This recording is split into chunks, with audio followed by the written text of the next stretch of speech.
Hello નમસ્કાર વિદ્યાર્થી મિત્રો નમસ્કાર. તો વિદ્યાર્થી મિત્રો ચેનલમાં આવેલા બધા વિદ્યાર્થી મિત્રોનું હાર્દિક સ્વાગત કરું છું. તો વિદ્યાર્થી મિત્રો આજે આપણે ધોરણ 6 માં વિષય ગણિતમાં પ્રકરણ નંબર 12 ગુણોત્તર અને પ્રમાણમાં સ્વાધ્યાય 12.1 નો દાખલા નંબર 5 જોવા જઈ રહ્યા છે. તો હજી સુધી ચેનલને સબસ્ક્રાઇબ ના કરી તો સબસ્ક્રાઇબ કરી દેજો.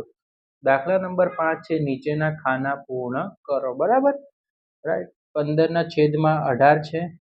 બરાબર, અહીંયા ખાનાની સંખ્યા નથી આપેલી, આપણે શોધવાની છે. છેદમાં 6 બરાબર 10 છે. 10ના છેદમાં ખાનામાં સંખ્યાનો ગુણોત્તર શોધવાનો છે. બરાબર છે, રાઈટ. અહીંયા ખાનાની કિંમત આપણને આપેલી નથી અને છેદમાં 30 છે.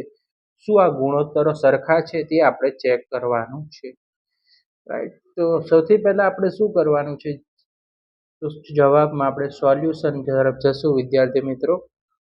તો સૌથી પહેલા જે વસ્તુ આપી છે એની આપણે કિંમત ગોઠવીએ. તો પહેલા આપ્યું છે 15/18 બરાબર, અને અહીંયા લખી દઈશું આપણે ખાનું દોરશું અને છેદમાં અહીંયા કેટલા છે 6 છે તો 6 લખી નાખો.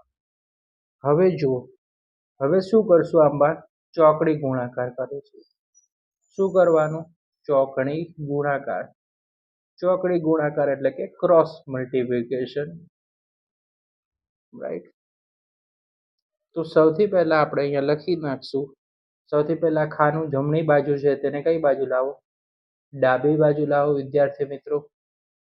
બરાબરનું ચિહ્ન 15 × 6 એનો ગુણાકાર 6 હારે કરશું.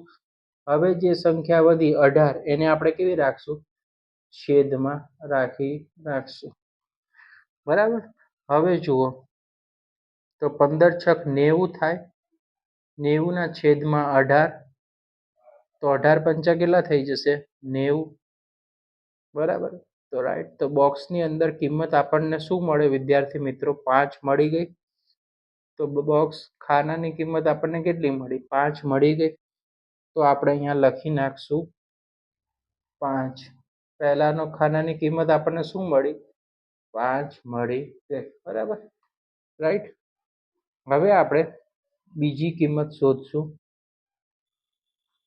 બીજું શું આપ્યું છે, તો કે સૌથી પહેલા 15/18 આપેલું છે એ લખી કાઢવાનું વિદ્યાર્થી મિત્રો.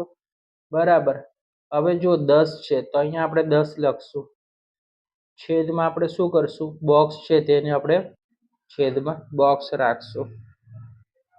બરાબર વિદ્યાર્થી મિત્રો.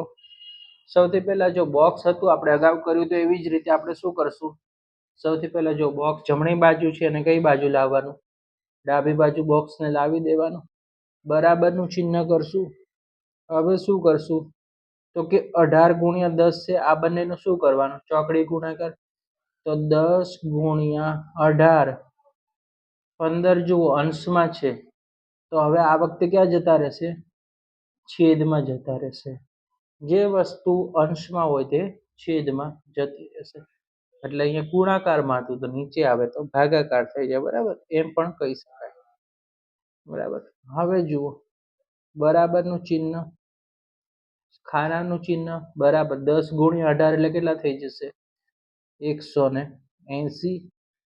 180 થઈ ગયા. છેદમાં કેટલા, 15. હવે 180 છે, છેદમાં 15 છે. 15 × 12 કરે તો કેટલા થઈ જશે, 180 થઈ જાય. તો અહીંયા જવાબ કેટલો આવે, 12 આવશે.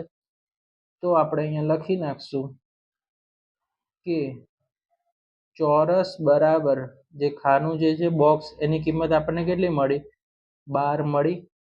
તો આપણે લખવાનું અહીંયા કેટલી કિંમત મળી ગઈ આપણને, 12. રાઈટ. અહીંયા આપણે લખવું હોય તો ખાનામાં કિંમત લખી શકીએ છીએ 12. બરાબર, રાઈટ. ક્લિયર છે.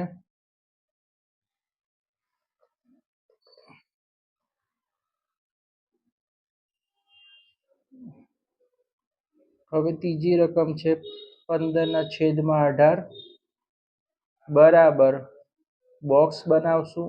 અહીંયા કિંમત આપી નથી, આપણે અહીં ગુણોત્તર શોધવાનો છે. છેદમાં આપણે લખવાના છે 30. બરાબર.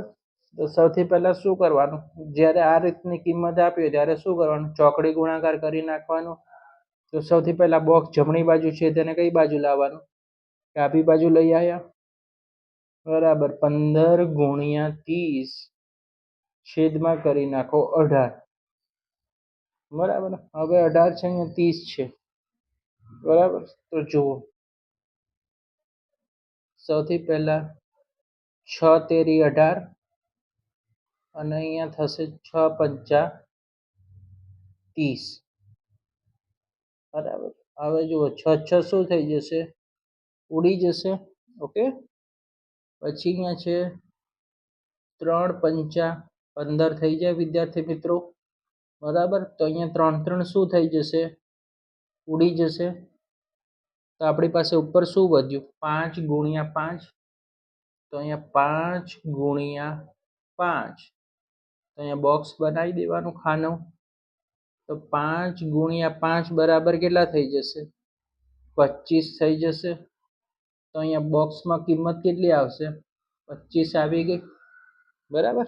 તો 25 આવી ગઈ. તો આપણે 25 લખી કાઢી. ઓકે.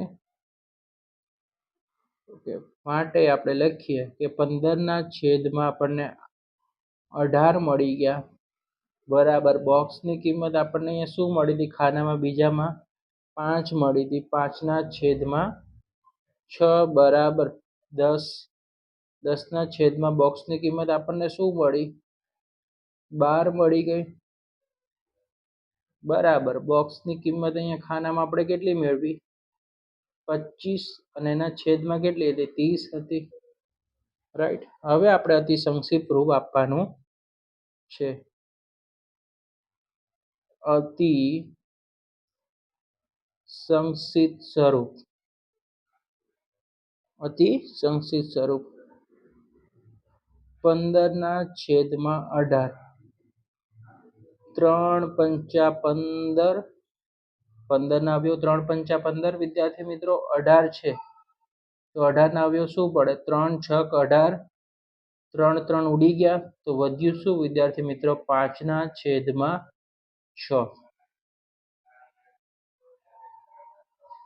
બીજું છે 10 છેદમાં 12. 10 છેદમાં 12. તો 2 પંચા 10.